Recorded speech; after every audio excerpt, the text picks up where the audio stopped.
Hi everyone, welcome to this live webinar where we're going to talk about the best stocks for 2023 based on very detailed analysis of 10,000 companies and then whittling those down to the top 70. Let me know you can see and hear me clearly. Put something in the chat box so I know also where you're from. So let me know which parts you're from and just basically what you'd like to get out of the webinar as well. And that way I can make it more focused on your good selves. Okay. So let's start by sharing the screen. What better place to start than doing that? You should now be able to see the first screen as you're all coming in and settling in. What I want to start off with is saying this is not financial advice because I don't know your individual circumstances. Okay, and that's why the law is the way it is. You can't give financial advice to people you don't know. So the other thing, I don't have a conflict of interest with you. I don't have a retail fund, which I'm trying to get you to invest in. And I don't have a brokerage, which I'm trying to get you to invest in either. My job is to tell you the way we see it. We run a private equity fund for institutions and our investors are Aegon, AXA, those kinds of pension fund investors. And we run a hedge fund as well. I started the company in 2004. In 2008, when we launched the private equity fund, I took on a couple of partners. We're located at that building. We don't own the building. I wish we did. We have a room in that building.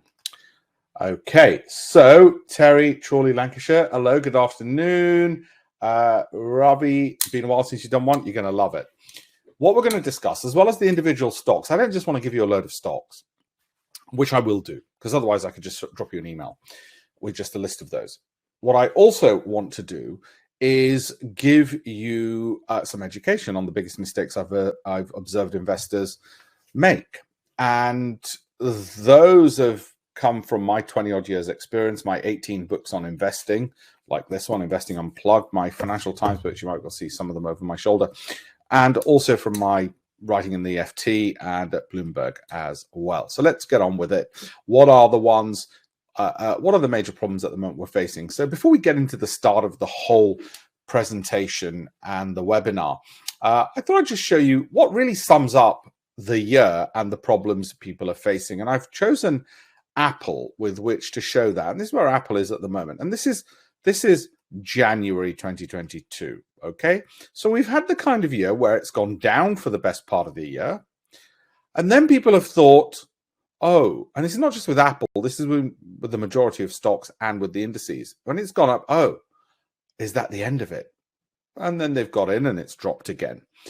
And right now we're at this really important point where does this and many other companies like it make the bull case, which is a 67% return in the next year?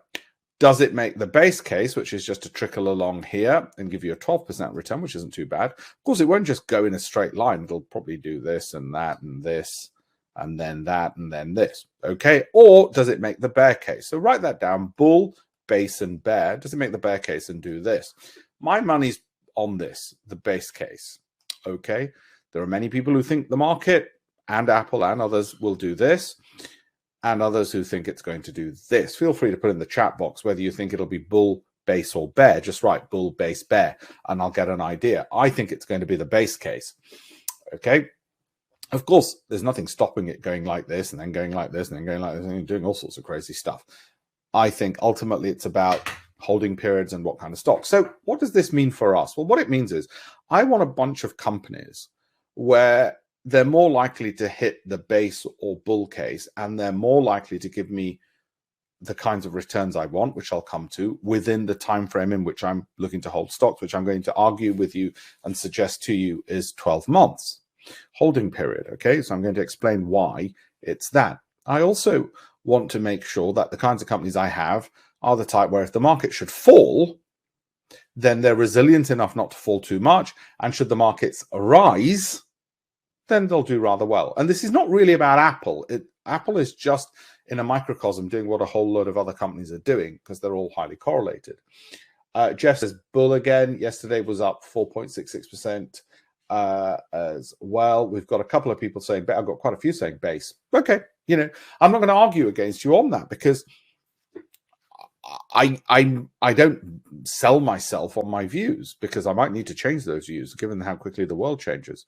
But I suspect it's going to be a base case, and that's why I continue holding Apple. But let's look at some companies in the course of this webinar which you won't have heard of, which I hadn't heard of until we did the analysis. Okay, so let's start off with the first mistake that private investors make before I give you some names of these companies. The first mistake is they don't do proper but quick, obvious analysis. It's got to be proper analysis. It's got to be obvious. It can't be something really esoteric, which you've come up with, like cycles of the moon. And it's got to be quick, because otherwise you're going to spend your life doing it. For us, that becomes something like this, where we go through 10,000 odd stocks. I'll go through this in a second and give you a whole, we go through, actually that's the S&P 500. I'll show you the 10,000 odd stocks. There we go. That's the 10,000 odd companies. We go through this and we get that. That's, for us, that's proper, it's quick, it's obvious. And I'll explain what all of that is, because what we're doing there is we're looking at the three things all companies have: balance sheet, profit and loss, cash flow statements. All companies do that, whatever business they're in. So I'm not trying to forecast the future. I just want to look at what they're producing. And I guess the fourth thing is their share price movements. So we happen to know from various bits of research that with all the companies we're going to show you and the names of and why we like them and why we think they're very good, well, if we've got 10,000 to choose from, because we look at all the UK companies, all the US companies, all the foreign companies listed in the US, if we've got 10,000 to look from, we really want to whittle that down. And we know valuation's important in stock price movements, but we know it's not the only thing. And we know companies can be overvalued and still fall in share price. So we know it's important, but not the only thing that's relevant. And we also know growth is important, but not the only thing, like sales growth or earnings or cash flow. And we know for valuation, you probably don't need to look at every single measure of valuation, because they all capture it largely, and it's not the only thing to look at. So you can be roughly right, whether it's price earnings or price earnings growth or price to book, price to sales or discount cash flow. Just pick one or two of those. And similarly with growth, we know it's important. Income, dividend yields, profitability of a company. We know these factors are important, but they're not the only ones. So we want to tick all those boxes, because we don't want to gamble that, oh, the market's going to go into growth stocks away from valuation stocks. Why not do the Warren Buffett thing, which is actually tick all those boxes? Don't say it's got to be either one or the other. Say, in actual fact, it should be all of those factors. Welcome those of you joining a little bit late. What I've said so far and the bits you've missed is we're going to talk about the various stocks and the mistakes people make. Robert, Colin, Gordon, Martin, Jeff, Louis, Derek, David, Renee, Terry, Alan, Jitesh, Richard, and Kevin, Ravi, Patrick, Philip, Bill, and a whole bunch of more of you on there as well. Welcome one and all. And what I'd like to say to all of you is grab a pen and paper and a cell phone, which I haven't got with me, so you can take shots of some of the stocks I'm going to mention in this as well. So all of these factors are important. We want to tick all the boxes. I hope I've persuaded you that stock prices move because of a variety of reasons, and we don't want to try and gamble what the reason of the day is. If we tick all these boxes, then surely we have companies which are resilient enough to withstand market headwinds and should be good enough to outperform the broader market, because they're undervalued, high growth companies generating income with strong momentum. And also, statistically, they tend to move upwards, for instance. Okay, so if we can tick those boxes, and we could do that easily, and more importantly, you could do that easily, then surely that is a better way of picking stocks than journalist comment, newsletter tip sheets, as long as, well, assuming the newsletters don't do what we're already describing, and better than, oh, I just heard a name or a bloke at the pub, which is the other way people pick stocks. Again, there's been research done into it. Name recognition is a way people pick stocks. Or, oh God, it's too difficult, I'll give it to a fund manager, which I'll also show you is not a good reason to do it. So which kinds of stocks meet that? So let me not keep you waiting any longer. For instance, this company, I don't happen to own shares in it, Science Applications International, meets those criteria. Well, Alpesh, that's not enough. Sorry, Alpesh. I can't just go and buy some stocks because you said it's got relatively low valuation, high growth, good dividend yields, momentum, low volatility, those other factors you're going to go into, and then you just put up a name and just throw it at me? Well, that's actually pretty much how we do it. There is a bit more to it, and I'll show you what else we do. We also, as well as value, growth, income, we look at cash return on capital invested, which is this. I'll explain what that is in a second, and it's got to be green, otherwise we don't do it. So none of these meet our criteria, by the way, because they're not all green. Sortino, I'll explain what that is. As a hedge fund manager, the one thing we're asked more than anything by wealthy clients is what's your Sortino ratio? What that is what's your average performance divided by the risk of not achieving it. Okay, risk or volatility means the same thing. Two people can have the same average run rate in cricket, 50 runs a game. One might get it every single game. One might get 100 one game and 0 the next game. They've still got the same average performance. So performance doesn't actually tell you everything you need to know. What you also need to know is what is the risk of them actually missing it. That's also important. Sortino measures that. You want it ideally above 1. Very few stocks have it above 1. So above 0.3 is fine for me. Alpha just means they're outperforming the market. I don't want anything with a volatility above 20%, not in this market. Not in any market, really, because the research shows that lower volatility companies tend to do better. The tortoise beats the hare. And pegs below 1, price earnings growth, the relative share price to profit growth. I had to put it in simple terms. I've made it too simple for you. People don't trust you when things are too simple. So we say to our team in the company, we say to people, here's a simple flow chart. That's your cash. Feel free to take a picture. If you're risk averse, how do you decide that? That's dependent on the environment and your own circumstances, and we'll come to that in a second. But assuming you're risk averse, you might wait a month before deploying your cash, or you might average in pound cost average over 3 months. So instead of putting 10,000 into, say, Microsoft all in one go, you say, I'll put 3,000 this month, 3,000 next month, 3,000 a month after. And it tends to be generally a good strategy to do dollar cost averaging. Or you might say, I'll just wait and I'll just buy the lower volatility, big cap companies a little later when I've decided. Okay, so you might not get science applications just because we've said today, to give you a practical example, it ticks the valuation, growth, income, momentum, and all those other boxes. You might say, overall, I'm still risk averse. Anyway, this doesn't tell you when to exit, which I'll come to. You may say, well, I'll just wait another month, or I'll look at some other factors, such as just the general direction, not just of the market, but of the stock. And I'll come to that as well. So AirSale meets my criteria. Are you going to jump into it? You might want to, I don't know, research what the company does. Doesn't really make an impact in our experience. What the directors say and what the company does doesn't make the difference compared to what the accounts are telling us it's actually doing. All companies are a factory. They're a factory no matter what they make for turning capital into profits. And if they don't do that, then their share price might still go up on the back of bluster or on the back of crazy hope or great marketing, but they're not the kind of companies we want to invest in. So for instance, when yesterday Kevin was on and he said, oh, I listened to you on Tesla and I didn't get in. I said, well, no, what I said was I don't want to be in Tesla because it's too volatile for me. I don't like it. You might like that kind of volatility. You might like going to Vegas and risking your pension. That's entirely up to you.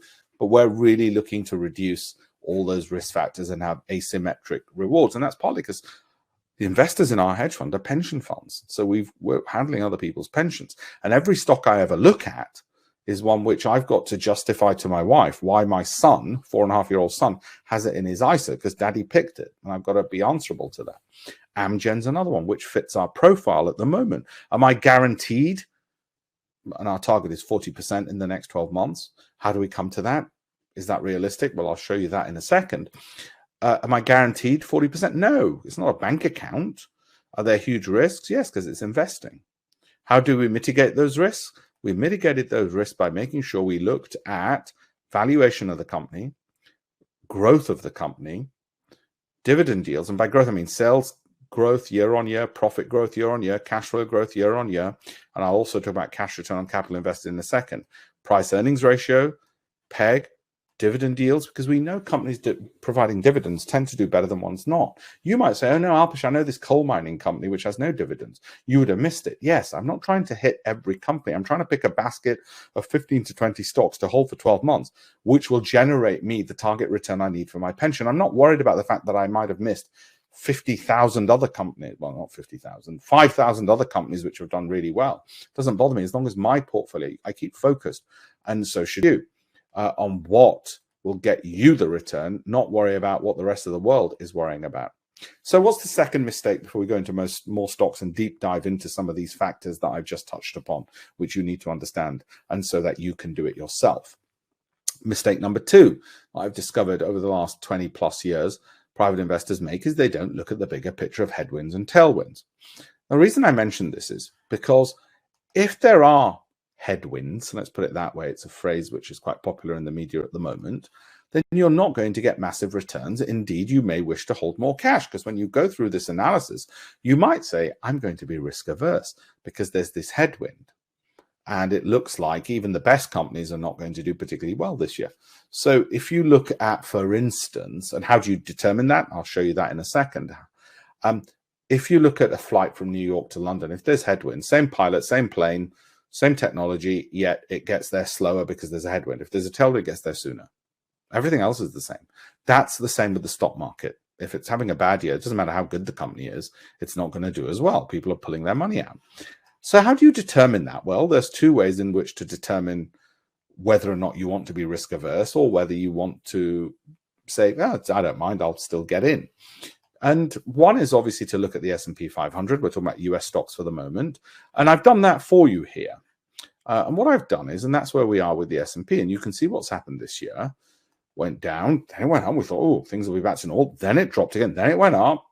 Bear market rally. Then it dropped again. Then it's gone up. Now, the issue is what's going to do now? Is it going to continue going up, which is what most optimistic people say? Do you think it's going to do that? Put it into the chat box. Option 3, where you'll get an 18% return in the next 6 months. Or do you think more likely is option 2, which is the most pessimistic, down 30%? Or do you think it'll be this option 1, which is mildly pessimistic, probably down 16%? Of course, it might do none of those. It might do this. Could be anywhere in between. But let's just say, whereabouts do you think, which do you think is the most likely from those, 1, 2, or 3? It'd be good to know what you all think. Okay. Now, what's happened to us this year is we've ended up holding a hell of a lot of cash. I'll show you the few stocks we picked, which happen to be in energy. And the reason we had to hold a lot of cash is actually at the start of the year, we thought the market's just going to keep going like this. And then came January and it was moving lower. And we thought, well, we might as well wait. Then came February and it started moving lower. And then March lower and then April. By that stage, even these rallies we didn't trust. So we just kept waiting. And we've ended up waiting a lot during the course of this year because we could see the headwinds. So that saved us losing 17%. And then of the stocks in which we did invest, some of the energy companies, which I'll show you in a second, yes, they did well. But because we had so much money in cash, we won't have had a stellar year, but that's fine. I think most people will be happy to get a positive return this year when the market's down 17%. So why were we risk averse and waiting a month in January and then waiting in February and then waiting in March? Well, because of this. Now, where do you get all this for free? Do you want this done for you every week for free? Well, I do it for free on my Telegram channel. I've sent you in the emails the links to that, and I can do that again over here. So what I've started doing is doing a weekly update where people can just get my video on that completely for free. And I'll update you on that and tell you whether there's headwinds or not and what my view is. Okay. I'm just sending that across there. That's where the links are to my Telegram channel. And it's, like I said, free. The other problem people then have is they say, well, Alpesh, you mentioned value, growth, income, cash, all these things. Oh my God, there's just too much to read. No, there isn't. I spend about 5 minutes before I find these companies. Well, obviously, I've got experience at being efficient because we do that. So how do we do that? How do you reverse engineer that? Well, you pick your criteria for valuation, which could be price earnings or price earnings growth. And it's not some magic number. Oh, should the PE be below 30 or below 20? There isn't a magic number. And yes, you'll throw out a lot of good companies. It doesn't matter. As long as you're 15 to 20, hit the valuation mark, then the revenue growth, profit growth. Then we're going to look at cash flow in a second. So we then simplify. To avoid that paralysis, we just put it like this. Are the companies not just a little bit undervalued?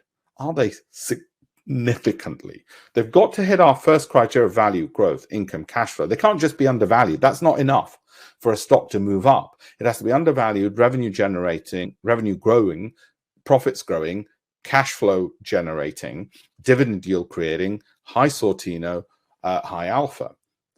Then it has to have this massive undervaluation so that we've got ample room, because there's no guarantees in the market that Merck will get fairly valued and give us 100% return.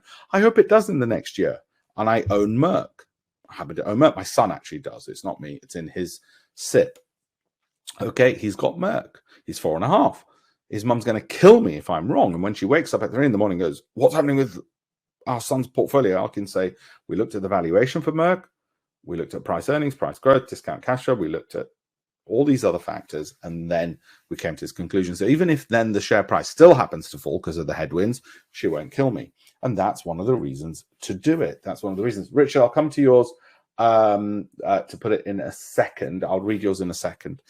So any questions you've got during this, just put the questions in and I'll come back to it. So what did we say? We've got quite a few people. Simon said option 2, 20% lower in my view. I think that's perfectly reasonable. Alex, option 1, subject to inflation report thing. Perfectly reasonable. The funny thing is, Alpesh, wait a minute. You're saying the optimistic and the pessimistic cases are reasonable. They're reasonable. 3 reasonable people can come up with 3 different conclusions. What you're after is, Alpesh, could you see into the future with your time machine and your crystal ball says which one's actually going to happen for sure? No, I can't tell you what's going to happen for sure. I can tell you all 3 are reasonable. I think probably it's going to be the base case, but I won't argue the toss over it with you. I don't think it's going to be option 1. I've only put that at 20% probability as well. In these circumstances, by the way, it's just psychology. People tend to pick the base case when you give them 3 options and 2 are either extreme. It's just human nature. So we've got to allow for that bias. In one sense, what's going to happen is, let's say the market does fall sharply. Merck should be the kind of company then, because we looked at value, growth, income, cash flow, all those factors, discount cash flow. This is the discount cash flow measure. That should not fall as far. And should the market give a base or bull case, this should give us 100% return. Should, not guaranteed by any means, but should. Similarly, Sterling Construction Company. I don't own this one. Similar kind of undervaluation. Warren Buffett put about $10 billion into some Chinese company a while back. And people asked him, how come you didn't meet the directors and you didn't even fly over to China? And he said this, what are the directors going to tell me? They're going to tell me the company's wonderful. And if my decision was so marginal that I had to go looking beyond their books and all their financials and actually go visit and speak to the directors, then there's something wrong anyway. My decisions, he said, are not marginal. They're massively no-brainers. Otherwise, I won't do it. Mine's the same. I don't want to speak to the directors because what are they ever going to tell me? And I've got a good ally in Mr. Buffett who agrees with that. Actually, I thought of it independently and then I read what he said. I thought, oh my God, clearly a brother from another mother. Sterling Construction, that's where we are with that one. Here's another one. But this is the important thing. It's not just because it's undervalued. It's because it was revenue growing, profit generating. So it's not just, it's a momentum stock, which is a growth stock, which is a value stock, which is an income stock. All the things that journalists keep banging on about, oh, it's value stocks we want, growth stocks. They don't have to be mutually exclusive. Okay, so Western Midstream Partners, that's another one. There's 10,000 companies.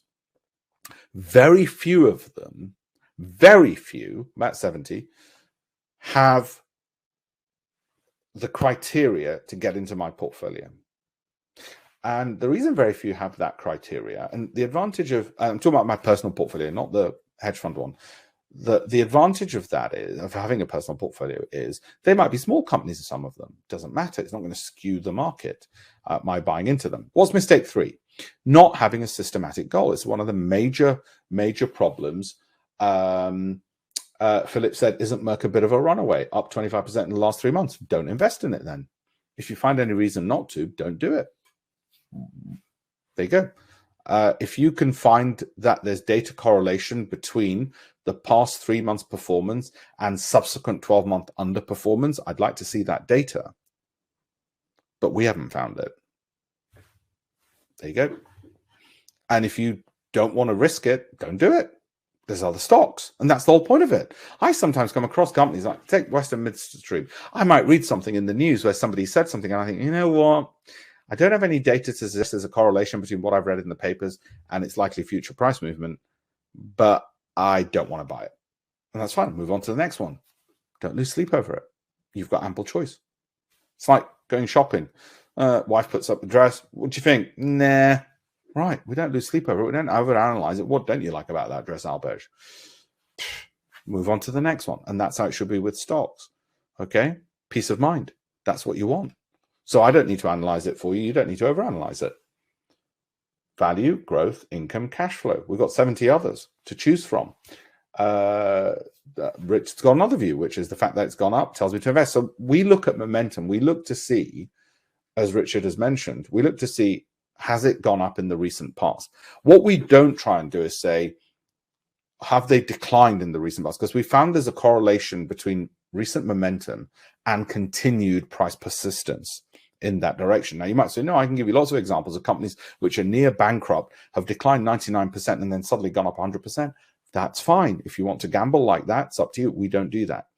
What we found is we'll still get our 15 to 20 stocks and our 40% return without having to gamble on companies which have crashed and burned. There are many people who make lots of money investing by companies which are on the brink of collapse and trying to do a turnaround. And some of them succeed.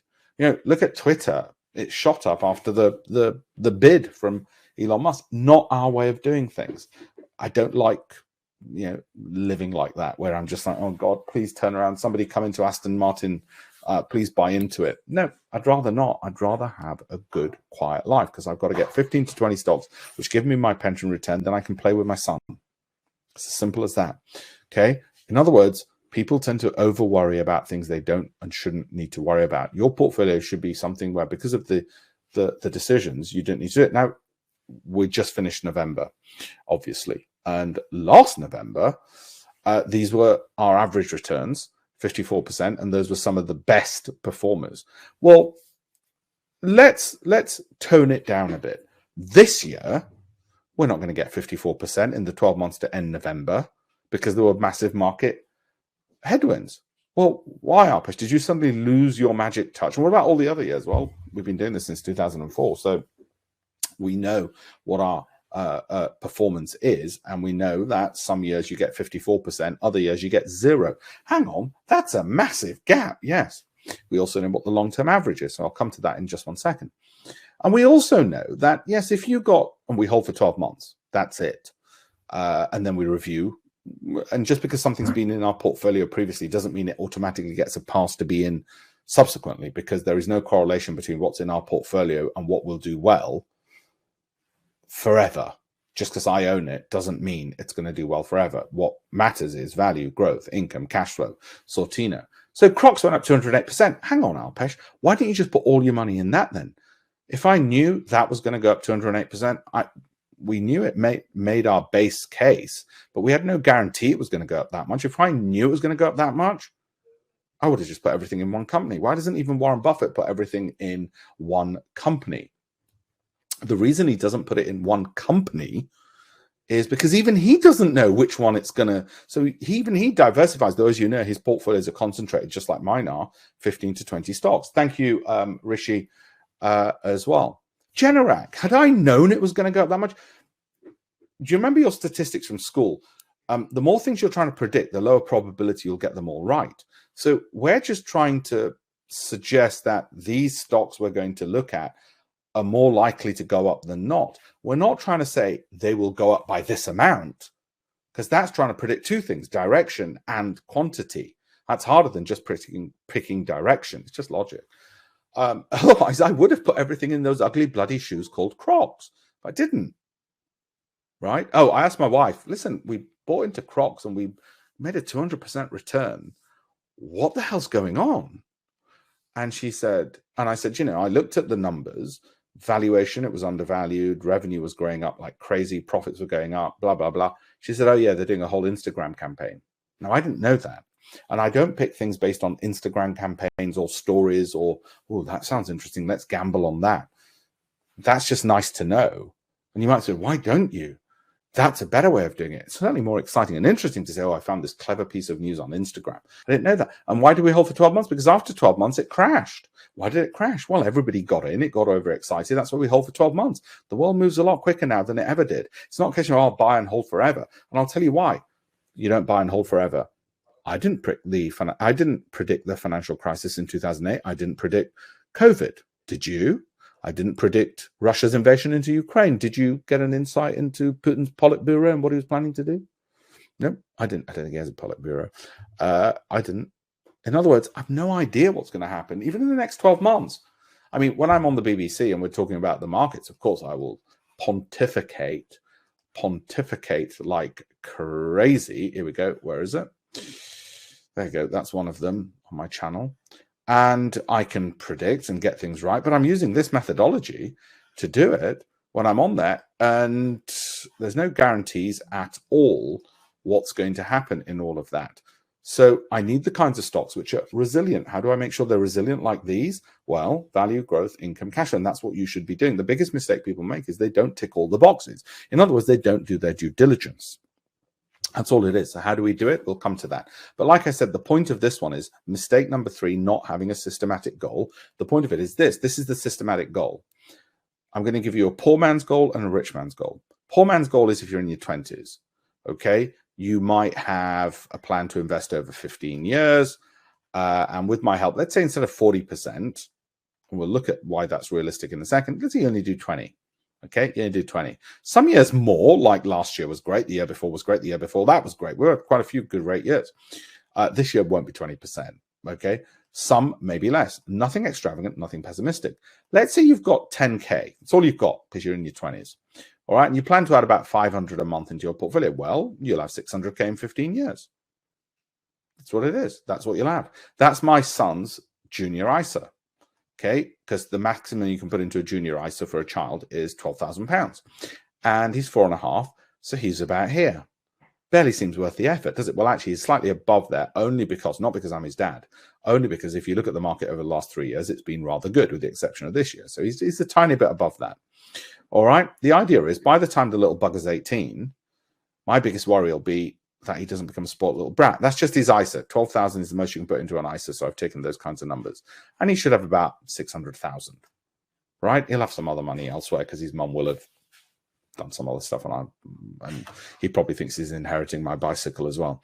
Anyway, that's where he'd be, and those would be the contributions. You know why people don't bother doing junior ISAs or ISAs for themselves, or savings in a pension? Because for the first 7 years, it looks like the amount you've put in and the amount you've got is barely pretty much the same. It's not worth it. You think, oh, well, I've done all that pain and all that saving. And look, the contributions and the returns are still the same, even though you're doing 20% per annum.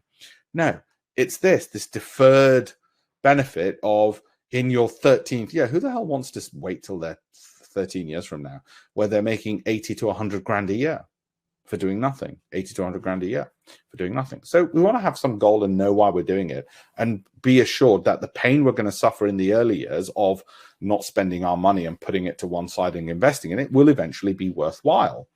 As they say, the best time to start investing is 20 years ago and the second best time is today.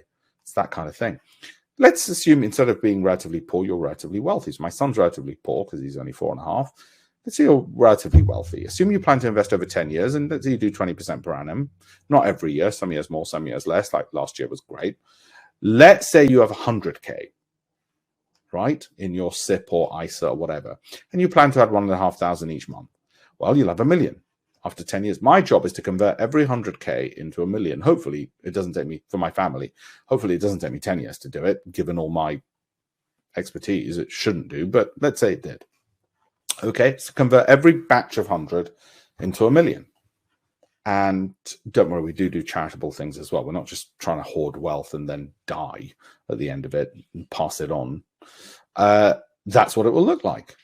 And again, why don't most people do this? Well, like I said, for the first 3 years, it just looks like all that hard saving that you've done is not much different to the contributions. It's this that you're doing it for. You're doing it for the future. The delayed gratification of making I don't know what, 200 grand a year from having started down here. That's what you're really doing it for. So what other stocks might fit this profile and can they deliver? It's not me doing this. You know, people sometimes go, what, can you really do that? I'm not doing anything.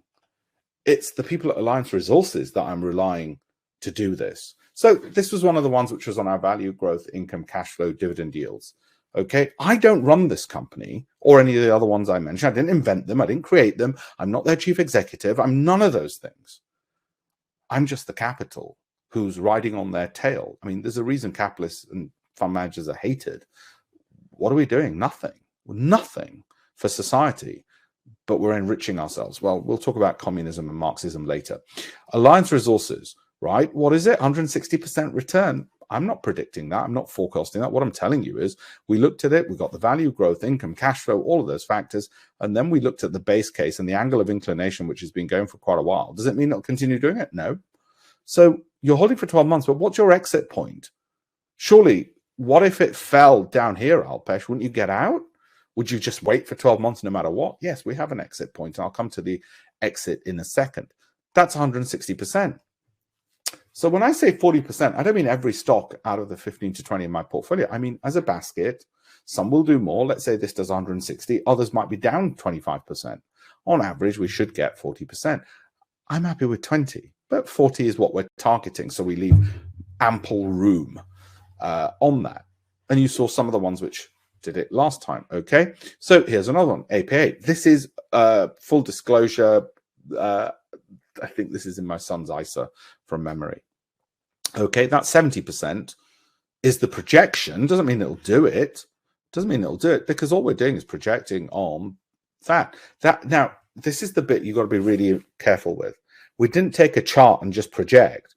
We first looked at the accounts, valuation, price earnings, year-on-year revenue growth, cash flow growth, earnings growth, and I'll come to those in a second.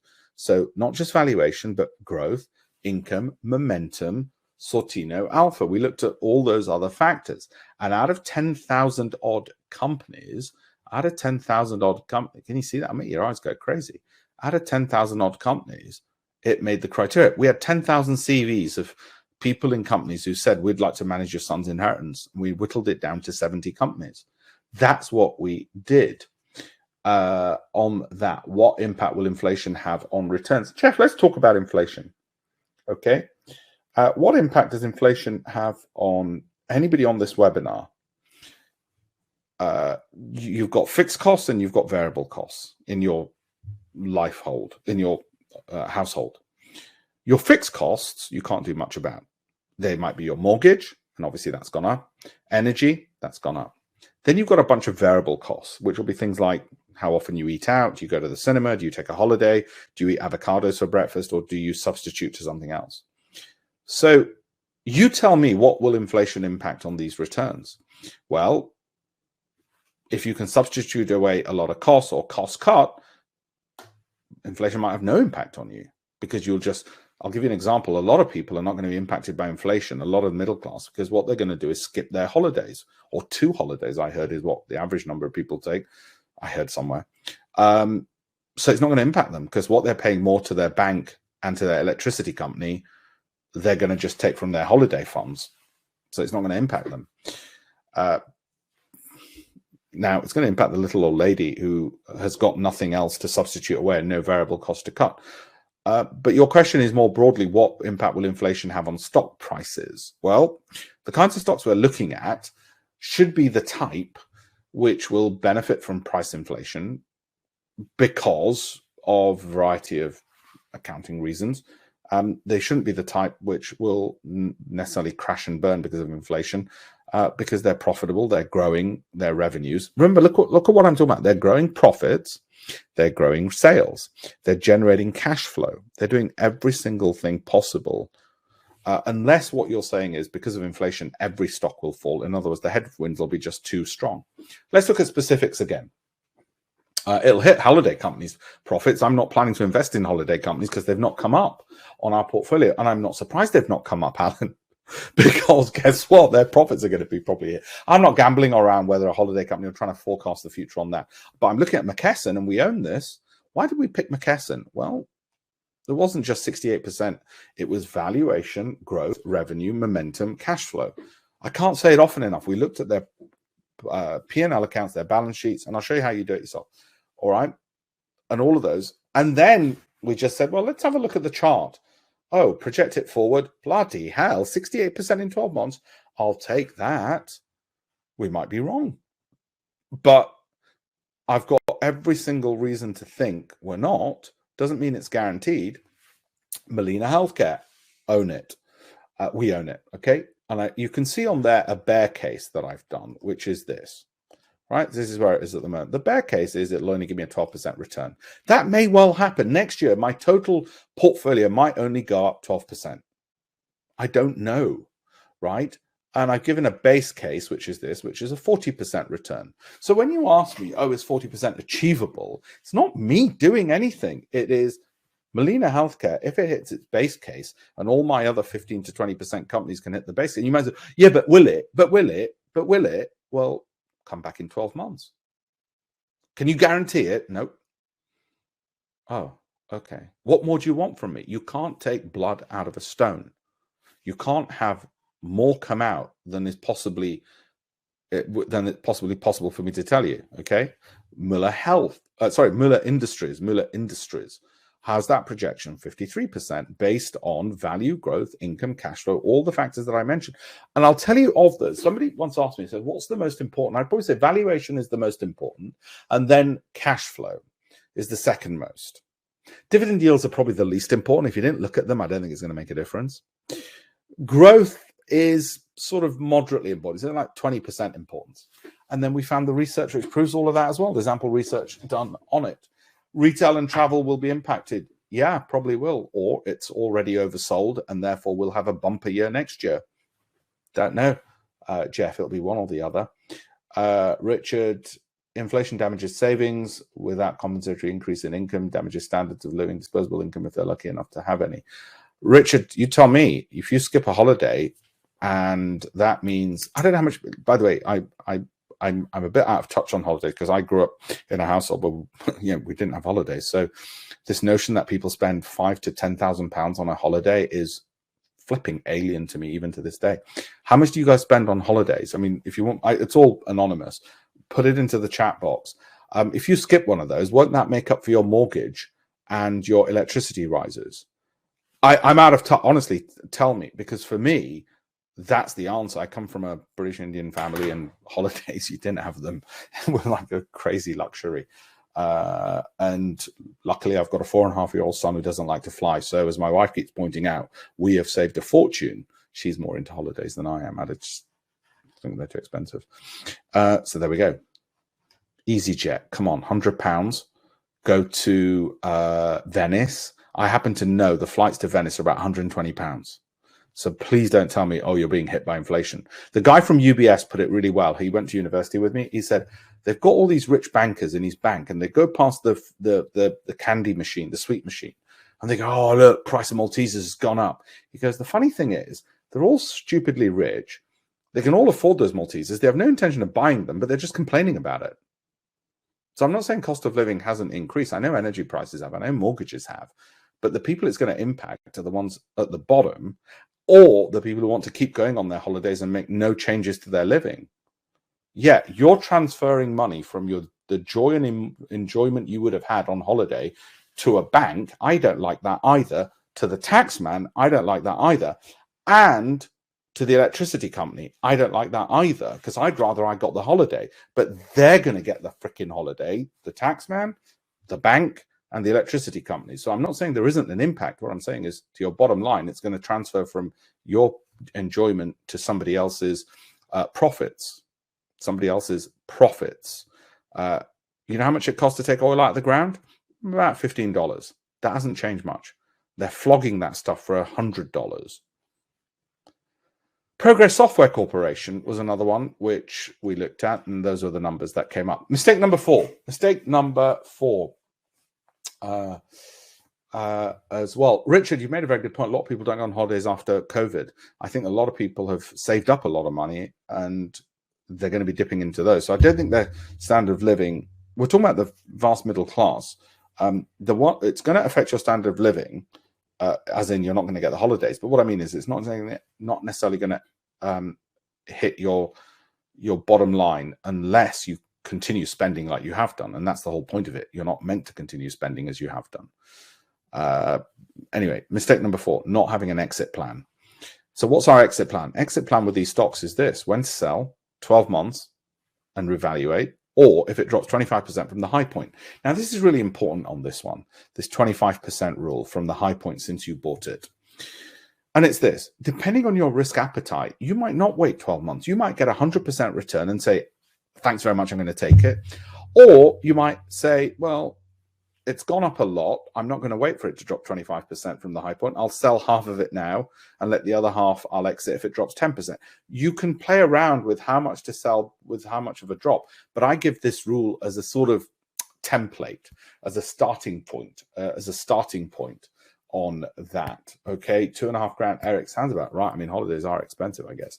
But seriously, look at, I'm not here as a money saving expert, but if my electricity bill and it has shot up and the mortgage has, I think what we're still going to look at is diverting money away from the economy, obviously, because that's what the whole point of fiscal tightening is, and quantitative tightening is, monetary tightening is.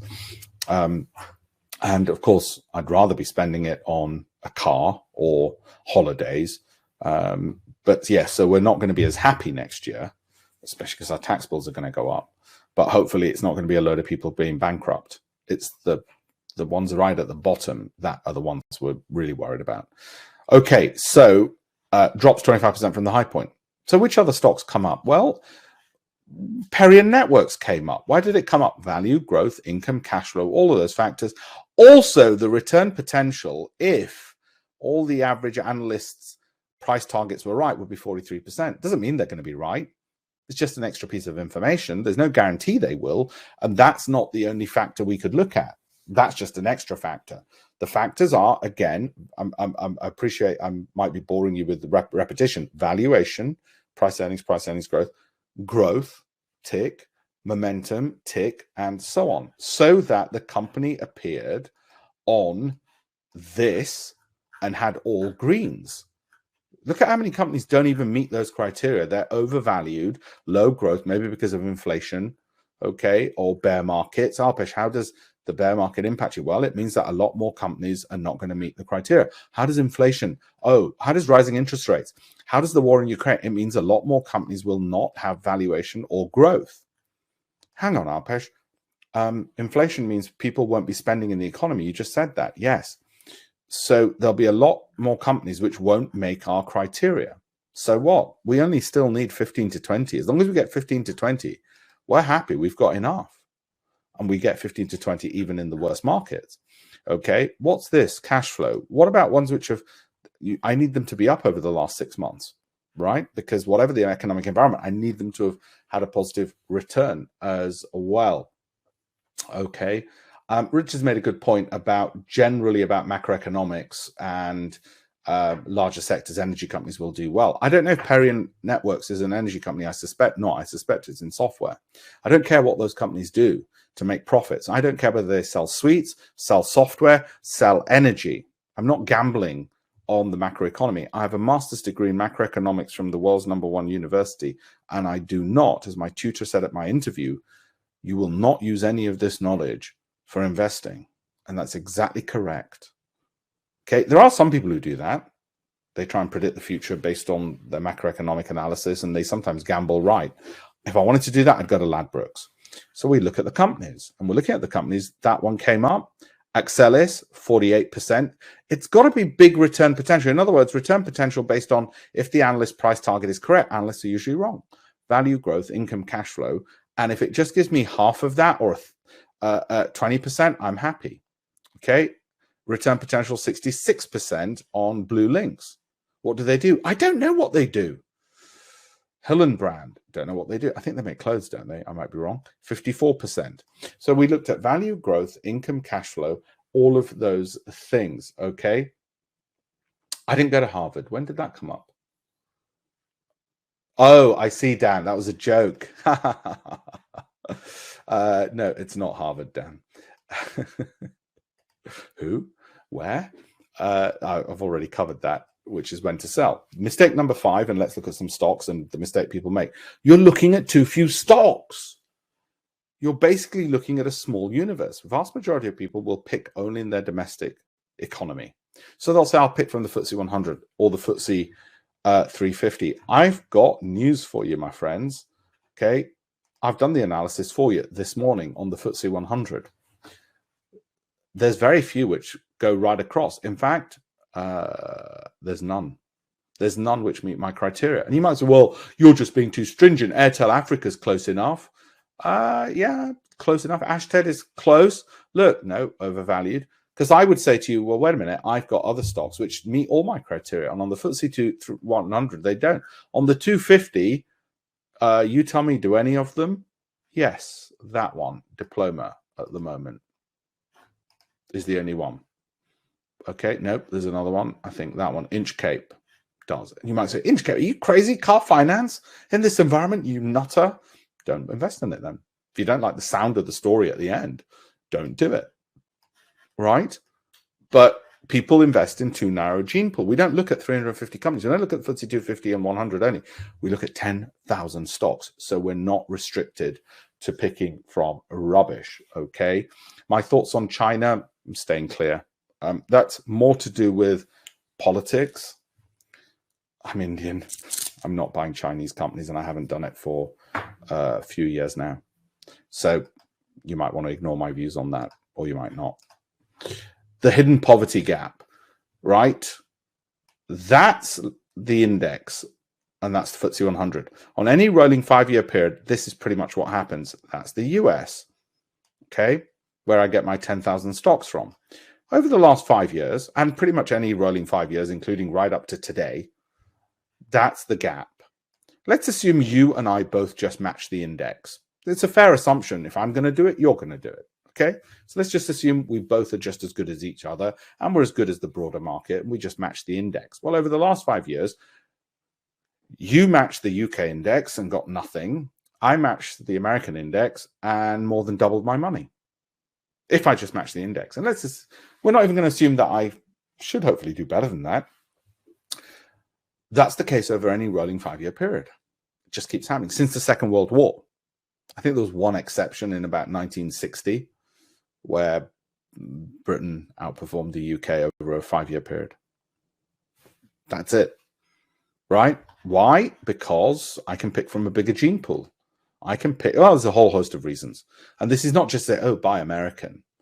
Just looking at the data. But I can forget, America's dead, let's assume. It's just not going to go anywhere. It's peaked. It's on a decline. I'm still picking from 10,000 companies. And because I can pick from 10,000, squeeze out until I get the very best one, let alone the foreign companies listed in the United States, I should do better. I got more choice to pick from. Mistake number 6, you're paying more than you realize to fund managers. This is a typical fund. I've taken a screenshot. They say invest £10,000. If you cash in after 5 years, their recommended holding period, they'll charge you costs of £1,000, 10%. Over 5 years. They're going to take 10% of your capital. 10%. That's a lot. You're paying more than you realize. Okay, don't need that one. My view is you should be in charge. Now, whether you're going to still give it to Neil Woodford, which you're welcome to do, feel free. He's happy to take your money. Or whether you're going to give it to an investment trust or whatever, or an IFA, please at least have this knowledge to know value, growth, income, cash flow, and those factors, right? So the FT said, well, you talk a lot, Alpesh. You big yourself up. Why don't you do a competition? And we'll pit you against people like Neil Woodford, who we think is just amazing. He's God's gift with his chiseled jaw. And Jasper the cat, who's down there. And you can see what happened. Investing is not like rocket science or brain surgery. Investing is something which any idiot and buffoon can do. Take this idiot and buffoon. He can even do it. All right. Anybody want to defend that moron? And I could have told you in 2004. Actually, my industry could have told you. But the media wanted to big him up. Apparently, it's the square jaw. There's research from Harvard Business Review, coming back to Harvard Business Review, which suggests those with nice square jaws tend to raise more money. Underperformance rife amongst active fund managers. There's that as well. I'd rather you were managing your own based on these criteria rather than what fund managers do. What fund managers have to do is they capture a lot of money. So they've got to divide it into a China income fund, an Asia growth fund, a Europe sexy sounding fund. They've got to put that money into small little units. Otherwise, they'd end up having one fund and it'd buy any company. It would just take over a whole company, wouldn't it? Because they'd have £1 trillion under management. They've got to divide it up through all their marketing. And the problem with that is they're therefore picking from a narrow gene pool. So they say to the fund manager, your job is to pick Asian income companies. And the fund manager goes, shit, there's about 10 of those I've got to pick from. So no wonder they're underperforming. Okay, it's just that they're given their hands are tied behind their backs. But they have a nice little problem, don't they? They charge you 1% or 2%. Well, actually, they charge you 10% over 5 years. 10% over 5 years. Because after 5 years, 5 years have gone, and you're going to say, oh, well, never mind what happened. And their children go to private school. Or there's been research like this. Customers St. James's Place, largest wealth manager, paid the most, bill of 583 million, investment in 18 funds. I mean, these were piss poor performers who charge massive fees. Same old story. I mean, my industry is rife with BS, and the BS it comes out with is, here's a nice little presentation. We're cleverer than you. We know more than you do. Give us your money. Wait 5 years. Let us charge your fees, and then we'll come back and tell you that, well, the markets were really rough. No, I think you should be in charge of your investments. You then decide and tell me, what bits have I not told you, what bits are incorrect of what I've told you? Do you not think valuation makes a difference? Do you not think growth does? Do you not think income does? Do you not think cash flow or momentum does? Sortino, I've explained to you already, and you don't want those things. You want to go for what? Bottom fishing? No. Here's another one. Mistake number 7. This is less important. If you didn't do this, it wouldn't matter. We also, when we find these stocks, we narrow it down, and then we'll look to see which happen to be on the super rich people's lists. Now, I'm going to share this with you. Look, it's an optional extra. It doesn't really bother us whether they are or not. So let's have a look. Take a picture of that. These are the top 10 holdings of Bill Ackman, billionaire, Bill Gates, Carl Icahn, George Soros, the uncle of Warren Buffett. So what? Okay. Oh, on our list was Occidental Petroleum. You can see it there, and it's on Warren Buffett. So that's nice to know. Yeah, it's not really bothering me if it is or not. Okay, and there's a lot of stuff on his because he bought it in 1960.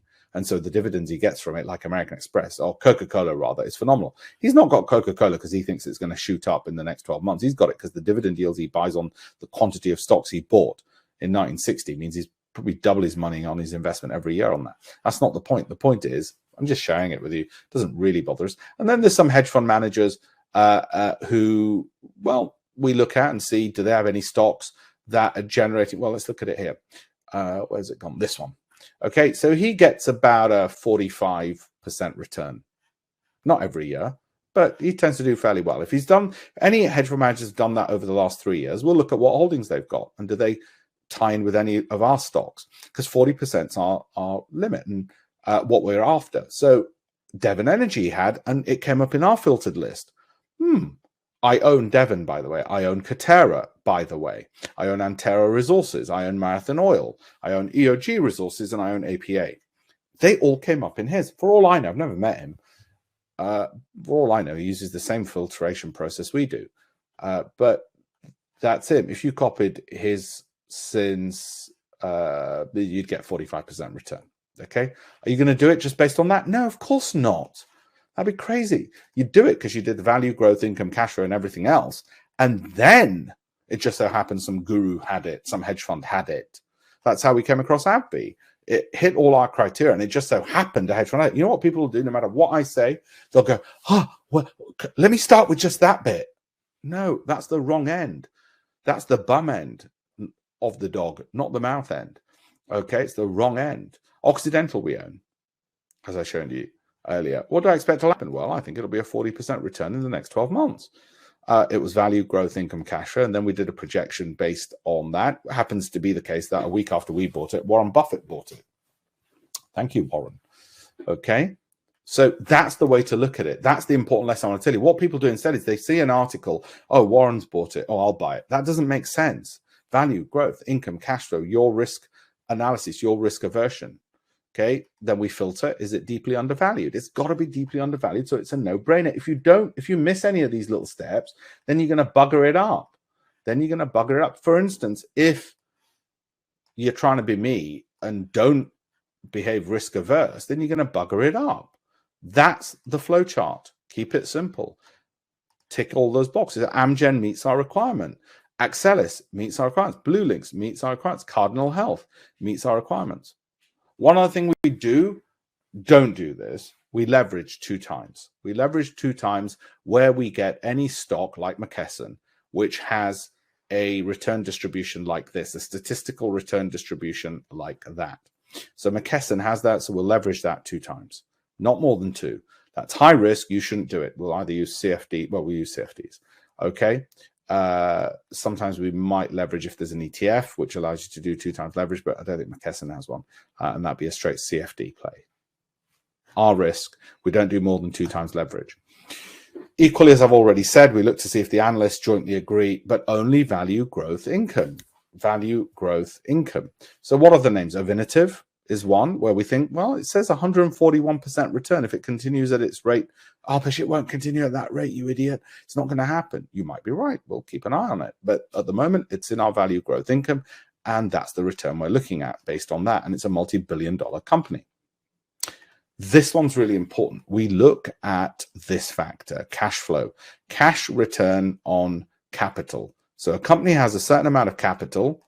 What's the cash it's generating? Because Deutsche Bank found a little formula, which then Goldman Sachs copied and uses for its richest clients. And it found that companies in the top quartile by cash return on capital invested generate 30% returns per annum. Not every year, not every company in that top quartile basket.